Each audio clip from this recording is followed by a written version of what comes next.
ಬೆಂಗಳೂರಿನ ಕೆಆರ್ಪುರಂನಲ್ಲಿ ನಡೆದಿದ್ದ ಚರ್ಚಿತ triple murder ಪ್ರಕರಣಕ್ಕೆ ಈಗ ಬಿಗ್ ಟ್ವಿಸ್ಟ್ ಸಿಕ್ಕಿದೆ. ಪ್ರಕರಣದ ಪ್ರಮುಖ ಆರೋಪಿ ಶ್ವೇತಾ ತಾನೇ ಕೋರ್ಟ್ ಮೆಟ್ಟಿಲೇರಿ ಅಪ್ರೂವರ್ ಆಗಲು ಸಿದ್ಧ ಎಂಬ ಬಾಂಬ್ ಸಿಡಿಸಿದ್ದಾಳೆ. ತನ್ನ ಗೆಳೆಯ ಕೆನೆತ್ ವಿರುದ್ಧವೇ ಸಾಕ್ಷಿ ಹೇಳಲು ಮುಂದಾಗಿರೋ ಆಕೆ ಕೆನೆತ್ನೇ ಕೊಲೆ ಮಾಡಿದ್ದು ಎಂದು ಹೇಳಿಕೆ ನೀಡಿದ್ದಾಳೆ.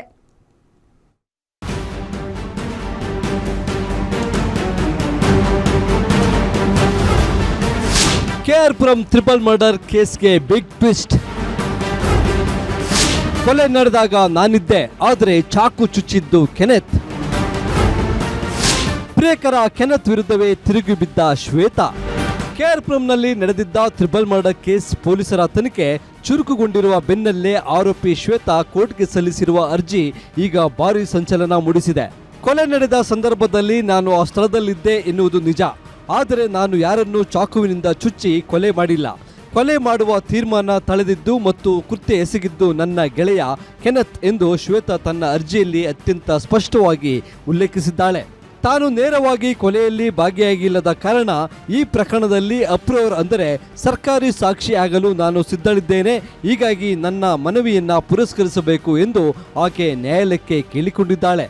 ಆದರೆ ಈ ಅರ್ಜಿ ವಿಚಾರಣೆ ನಡೆಸಿದ 29ನೇ ಎಸಿಜೆಎಂ ನ್ಯಾಯಾಲಯವು ಶ್ವೇತಾಳಿಗೆ ಸದ್ಯಕ್ಕೆ ಶಾಕ್ ನೀಡಿದೆ.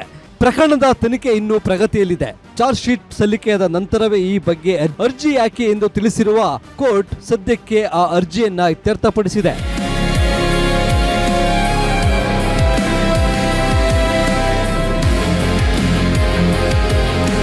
ಸದ್ಯದ ಮಾಹಿತಿ ಪ್ರಕಾರ ಪ್ರಕರಣಕ್ಕೆ ಸಂಬಂಧಿಸಿದಂತೆ ಇನ್ನೂ ಕೆಲವು ಪ್ರಮುಖ ಫಾರೆನ್ಸಿಕ್ ವರದಿಗಳು ಬರಬೇಕಿದೆ. ಆ ವರದಿ ಕೈ ಸೇರಿದ ತಕ್ಷಣವೇ ತನಿಖಾಧಿಕಾರಿಗಳು ನ್ಯಾಯಾಲಯಕ್ಕೆ ದೋಷಾರೋಪಣಾ ಪಟ್ಟಿ ಅಂದರೆ ಚಾರ್ಜ್ ಶೀಟ್ ಸಲ್ಲಿಸಲಿದ್ದಾರೆ.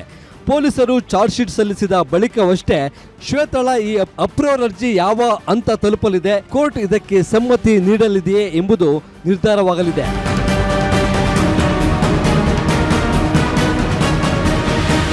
ಒಟ್ಟಿನಲ್ಲಿ ಗಲ್ಲು ಶಿಕ್ಷೆ ಅಥವಾ ಜೀವಾವಧಿ ಶಿಕ್ಷೆಯಿಂದ ಪಾರಾಗಲು ಗೆಳೆಯನ ವಿರುದ್ಧವೇ ಸಾಕ್ಷಿ ಹೇಳಲು ಶ್ವೇತಾ ಮುಂದಾಗಿರುವುದು ಈ ಟ್ರಿಪಲ್ ಮರ್ಡರ್ ಪ್ರಕರಣಕ್ಕೆ ಹೊಸದೊಂದು ಆಯಾಮ ನೀಡಿದೆ. ಚಾರ್ಜ್ ಶೀಟ್ ಸಲ್ಲಿಕೆಯ ನಂತರ ಕೋರ್ಟ್ ಯಾವ ತೀರ್ಮಾನ ತೆಗೆದುಕೊಳ್ಳಲಿದೆ ಎಂಬುದು ಈಗ ಕುತೂಹಲ ಮೂಡಿಸಿದೆ. Ajay Kumar, crime bureau, guarantee news, Bengaluru.